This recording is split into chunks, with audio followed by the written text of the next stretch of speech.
നമസ്കാരം. നെയ്യാറിൽ ദമ്പതികളെ മരിച്ച നിലയിൽ കണ്ടെത്തിയ സംഭവത്തിൽ ദുരൂഹതകൾ നീക്കി പോലീസ്. ഏക മകന്റെ മരണത്തിൽ മനംനൊന്താണ് നെയ്യാറിൽ ചാടി ദമ്പതികൾ ജീവനൊടുക്കിയതെന്നാണ് പ്രാഥമിക സൂചന. തിരുവനന്തപുരം മുട്ടട സ്വദേശി സ്നേഹദേവ്, ഭാര്യ ശ്രീകല എന്നിവരാണ് മരിച്ചത്. മകന്റെ സ്കൂൾ ബെൽറ്റ് അരയിൽ കെട്ടിയ നിലയിലായിരുന്നു സ്നേഹദേവിന്റെ മൃതദേഹം.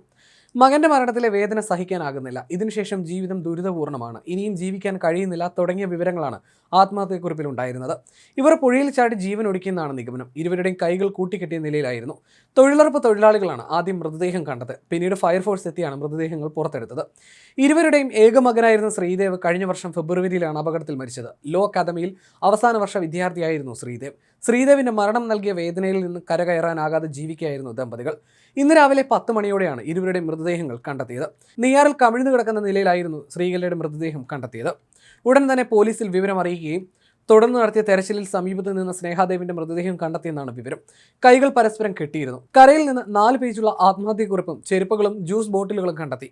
അരുവിപ്പുറം ക്ഷേത്രത്തിന് സമീപമുള്ള നെയ്യാറിലായിരുന്നു സംഭവം. ആത്മഹത്യ ചെയ്യാൻ തീരുമാനിച്ച് രാവിലെ 8:30 കാറിലാണ് ദമ്പതികൾ എത്തിയത്. തുടർന്ന് വെള്ളത്തിലേക്ക് ചാടുകയായിരുന്നു. ഇവരുടെ ഏക മകൻ ശ്രീദേവ് നേരത്തെ മരിച്ചിരുന്നു. കഴിഞ്ഞ ഫെബ്രുവരിയിലായിരുന്നു ശ്രീദേവിന്റെ മരണം. 1 വർഷം തികയാനിരിക്കെയാണ് ദമ്പതികൾ ജീവനൊടുക്കിയത്. ഹൃദയാഘാതം മൂലമായിരുന്നു ശ്രീദേവ് മരിച്ചത്. മകന്റെ മരണം മൂലമുള്ള ആഘാതമാകാം ദമ്പതികൾ ആത്മഹത്യ ചെയ്യാൻ കാരണമായതെന്നാണ് ആത്മഹത്യക്കുറിപ്പ് വ്യക്തമാക്കുന്നത്.